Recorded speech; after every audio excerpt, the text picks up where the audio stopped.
Bell যদি না পায় এই ওয়ার্কিং উইকে সরকারি লয়ার পুট আপ দিতে পারে।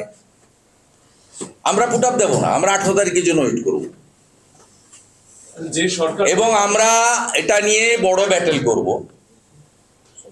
আমরা রিট ফাইল করব against Calcutta police and IO and the OC Narkeldanga PS. Writ file হবে এবং যত হায়ার কোর্টে যেতে হয় যাবে। আমাদের সিনিয়র লয়াররা এটা লড়বে। গতকালই আমরা একটা বড় জাজমেন্ট পেয়েছি, একটু পরে আমি এক্সান্ডেলে দেব। দেখবেন 23-এর পঞ্চায়েত নির্বাচনে তমলুক সাংগঠনিক জেলা বিজেপির ভাইস প্রেসিডেন্ট আশিস মন্ডল, বিরোধী দলনেতা তমলুক পঞ্চায়েত সমিতি, এবং যুব মোর্চার সভাপতি পার্থ মান্না, তাদের এগেনস্টে অনেকগুলো ধারা। ভাইপো গেছিল পিজিতে, জানেন, একটা গুন্ডাকে দেখতে বলে এসেছিল, দেখে নেব। এবং ওই থানার আইসিকে দার্জিলিং ট্রান্সফার করে দেওয়া হয়েছিল, হাইকোর্ট থেকে প্রোটেকশন পেয়েছিল। 23 সাল পঞ্চায়েত ভোট, 1.5 বছর আগে সুপ্রিম কোর্টে গেছে মমতা ব্যানার্জি ওদের বেল ক্যান্সেল করার জন্য, যেহেতু ভাইপো বলে এসছে তার সম্মান। গতকাল সুপ্রিম কোর্ট তাদেরকে পার্মানেন্ট বেল দিয়ে দিয়েছে।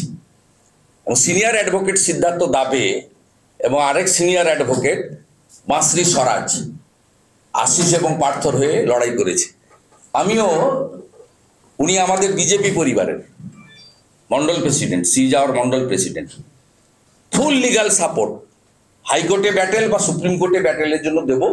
একটা শিখ সমাজের যুবক ছেলের পরীক্ষা দিতে পারেনি, স্টুডেন্টকে আটকেছ, এফআইআর এ নাম নেই, এটা ভুগতে হবে। মনোজ বার্মা অনেক কাণ্ড করেছেন। আনডিভাইডেড ওয়েস্ট মিদনাপুরের এসপি ছিলেন, সিপিএম এর ক্যাডার ছিলেন। যত আদিবাসী জনজাতি এবং মাহাতো পদবী যাদের ছিল, সোরেন, মান্ডি, মাঝি, সিং, টুডু, হাসদা, হেমব্রম জনজাতিদের এবং মাহাতো পদবী যাদের ছিল, তুলে নিয়ে এসে কলাইকুণ্ডাতে একটা আয়না ঘর তৈরি করেছিল, ঝুলিয়ে ঝুলিয়ে মারতো। 100-এর বেশি ছেলেকে ঝুলিয়ে ঝুলিয়ে মেরেছে। অন্তত 1000-এর বেশি লোককে ইউপিএ সেকশন দিয়ে জেলে আটকে রেখেছিল। This is Manoj Verma. একে আমরা ভালো করে চিনি।